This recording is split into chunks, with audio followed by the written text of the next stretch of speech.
નમસ્કાર, હું ડૉક્ટર દીક્ષા એચ સાવલા, સંસ્કૃત વિભાગ, મહિલા આર્ટ્સ કોલેજ, હિંમતનગર. સુંદર આયામો સાથે સર્જનહાર મેગેઝિન અવનવા ટૉપિક સાથે આપણે દર મહિને મળતા રહ્યા છીએ અને આ મહિનાનો ટૉપિક છે મુહૂર્ત.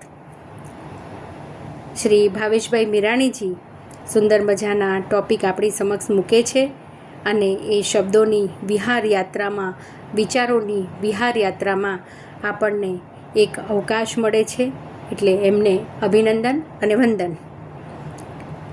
મેં ટૉપિક લીધું છે જીવનમાં શાંતિ પ્રેરક બ્રહ્મ મુહૂર્ત.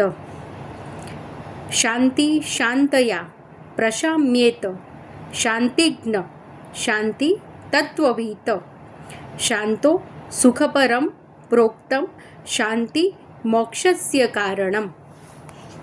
મનુષ્ય જીવનમાં વાસ્તવિક સુખ બાહ્ય ભોગવિલાસમાં નથી, પરંતુ આંતરિક શાંતિમાં છે.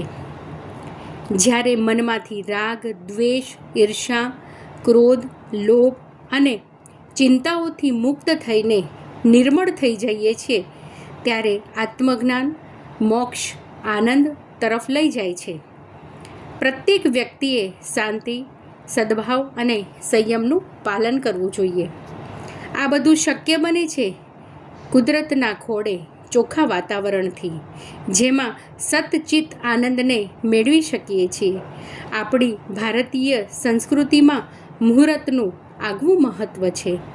મુહૂર્ત એટલે કોઈ કાર્ય શરૂ કરવા માટે શુભ સમય. ગુજરાતીમાં તેને શુભ ઘડી, મંગળ સમય અથવા કાર્યારંભ માટેનો અનુકૂળ સમય એમ પણ કહેવાય છે. મુહૂર્તનો અર્થ આપણે સૌ જાણીએ છીએ. હિન્દુ પરંપરામાં મુહૂર્ત સમય માપવાનું એક એકમ પણ છે અને સામાન્ય ભાષામાં તેનો અર્થ કોઈ શુભ કાર્ય શરૂ કરવાની યોગ્ય ઘડી એવો પણ થાય છે. એક મુહૂર્ત લગભગ 48 મિનિટનો ગણાય છે. બ્રહ્મ મુહૂર્તને ખાસ કરીને ધ્યાન, જપ, સાધના માટે ઉત્તમ માનવામાં આવે છે. મુહૂર્તનું જીવનમાં ઘણું મહત્ત્વ છે, કારણ કે યોગ્ય સમયે કરેલું કાર્ય વધુ સફળ અને શાંતિપૂર્ણ બને છે. લગ્ન, ગૃહપ્રવેશ, ખાતમુહૂર્ત, નામકરણ જેવા વિવિધ પ્રસંગોમાં લોકો મુહૂર્ત જોઈને કાર્ય કરે છે. હિન્દુ પરંપરામાં તેને વિશેષ મહત્ત્વ આપવામાં આવે છે. લગ્ન, પૂજા, ગૃહપ્રવેશ અને અન્ય માંગલિક કાર્યોમાં મુહૂર્ત જોવામાં આવે છે. બ્રહ્મ મુહૂર્ત અને અમૃત મુહૂર્તને વિશેષ શુભ માનવામાં આવે છે. બ્રહ્મ મુહૂર્તને હિન્દુ પરંપરા અને આયુર્વેદમાં દિવસનો અત્યંત શુભ, શાંત અને ઉર્જાવાન સમય માનવામાં આવે છે. સામાન્ય રીતે તે સૂર્યોદય પહેલાંનો સમય હોય છે, જ્યારે મન વધુ સ્થિર અને એકાગ્ર રહે છે.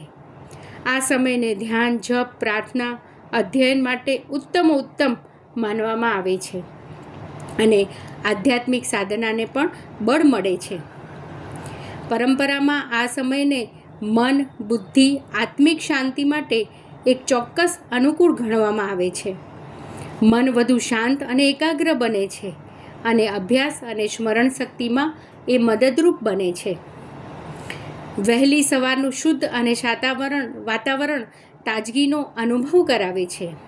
નિયમિત રીતે વહેલા ઉઠવાની આદત દિનચર્યા અને શિસ્તબદ્ધ બનાવે છે અને આરોગ્યદાયક જીવનશૈલીને પ્રોત્સાહિત કરે છે.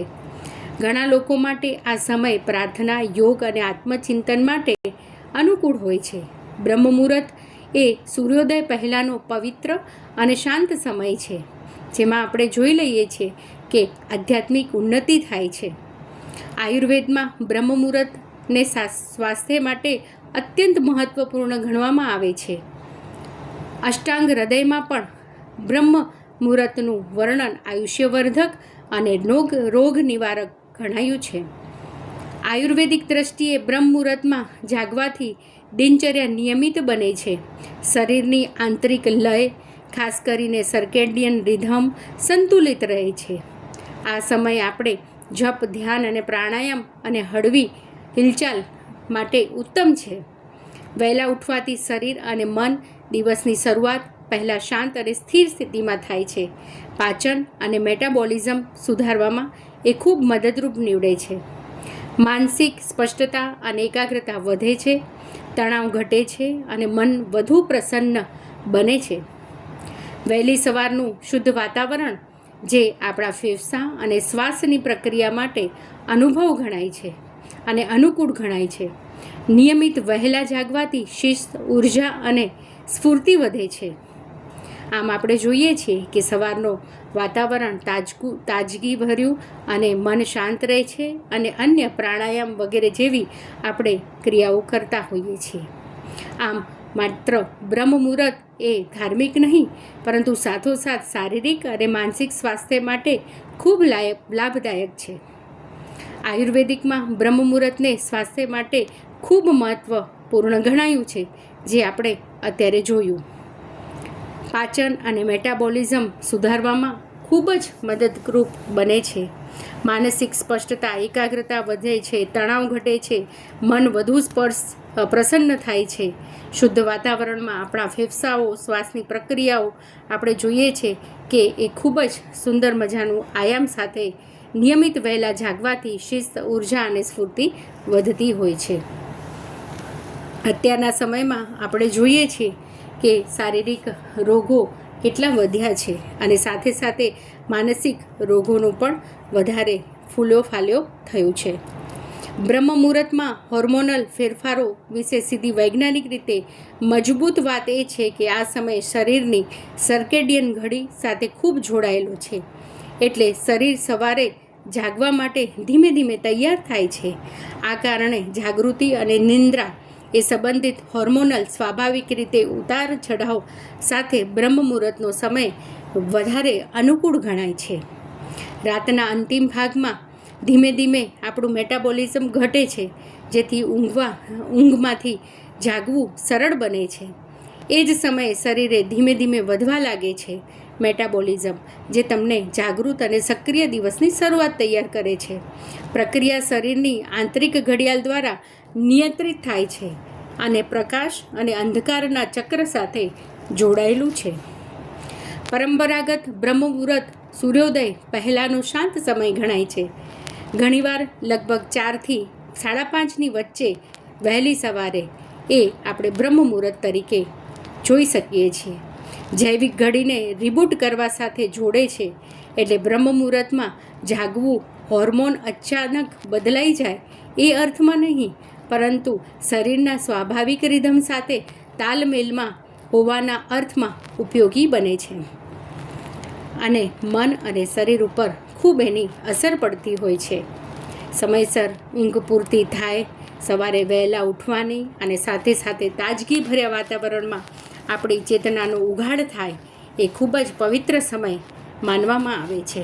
અત્યારના સમયમાં આપણે જોઈએ છીએ કે સોશિયલ મીડિયા અને મોબાઈલમાં વ્યસ્ત વ્યક્તિ વધારે મોડા રાત્રે સુધી જાગે છે અને પૂરતી ઊંઘ નથી લઈ શકતો. અને આપણે જોઈએ છે કે દિવસે ને દિવસે ખૂબ જ અત્યારે આપણે વ્યભિચારો અને શારીરિક અને માનસિક જે અસંતુલન છે એ વધી રહ્યું છે. માટે વ્યક્તિમાં નરાસુરમાંથી આપણે નરેન્દ્ર બનવાનું છે. માટે જીવનશૈલી સચોટ અને સત્વશીલ બનાવવી પડશે. એટલે બ્રહ્મ મુહૂર્તમાં જાગવાનું લાભદાયક બનાવતું મુખ્ય કારણ વહેલા ઉઠવું નહીં, પણ વહેલા સૂઈને પૂરતી ઊંઘ સાથે જાગવું એ એનો અર્થ છે. માટે હું તો ચોક્કસ કહીશ કે તમારો જે દિનચર્યા છે એનો ઉઘાડ બ્રહ્મ મુહૂર્ત સાથે કરશો તો જીવનમાં ઘણા નવા વિચારો, આચારો અને વ્યવહારમાં એ પરિવર્તિત થશે. કહ્યું છે ને, શુભમ કરોતિ કલ્યાણમ આરોગ્યમ ધન સંપદા કૃતકૃત્યમ ચ ઉન્નતમ ચ મુહૂર્ત સમાહિતમ. શું કહે છે કે મુહૂર્તે કર્યું તો સદા શુભ થાય, આરોગ્ય અને ધન સમૃદ્ધિ મળે, કાર્ય પૂર્ણ થાય અને પ્રતિષ્ઠા વધે. બીજા શ્લોકમાં એવું પણ કહ્યું છે, બ્રહ્મ મુહૂર્તે દેશ શુદ્ધિ પ્રજ્ઞા ચ જાયતે મનઃ નિર્મલુમ સુખમ ચ સાધ્યતે યત્ર સમયે. બ્રહ્મ મુહૂર્તે ધ્યાન કરવાથી મન શુદ્ધ બને છે અને પ્રજ્ઞા ઉઘે છે. મન નિર્મળ થઈને સુખ અને સાધનાને સજ થતી પ્રક્રિયામાં વળગે છે. તો આમ જીવનમાં તમે જોશો કે બ્રહ્મ મુહૂર્તનું વિશેષ મહત્ત્વ છે. જન્મ સમય વગર મુહૂર્ત અને જિંદગીભર આપણે મુહૂર્ત જોતા પ્રસંગોમાં અને અંતે મૃત્યુ સમયે વગર જોયેલું મુહૂર્ત જે જીવન માટે ઇંગિત છે. માટે ટૂંકમાં સત્વ તત્વવાળું જીવન જીવીએ. આત્મિક બળ અને સજાગતા આવશે ત્યારે જ જીવનની સાર્થકતા સિદ્ધ થશે અને તો જ તંદુરસ્ત અને સશક્ત સમાજ અને આપણે ઉમદા રાષ્ટ્રનું નિર્માણ કરી શકીએ અને વિકસિત ભારતને એ ચરિતાર્થ કરી શકીશું. આપણે નાનપણમાં પણ કહેતા, વહેલા સૂએ વહેલા ઉઠે વીર, બળ બુદ્ધિ ધન સૌ વધે, સુખિયા રહે શરીર. તો આપણે વિકસિત ભારતના આ ચરિતાર્થને સુંદર મજાના બ્રહ્મ મુહૂર્તના વૈજ્ઞાનિક અને આધ્યાત્મિક અને ધાર્મિક મહત્ત્વને સમજીને આપણી ચેતનાને ઉજાગર કરીએ, જાગૃત કરીએ, ઉત્કર્ષ કરીએ તો ઘણા બધા જીવનના પોઝિટિવિટી સાથેના પાસાઓને આપણે વરીશું અને સુંદર આ જીવનરૂપી ઉપવનમાં ખૂબ સુંદર પ્રસન્નતાભર્યા ફૂલોનું નિર્માણ કરી શકીશું. એ આશા સાથે શુભમ ભૂયાત. આભાર.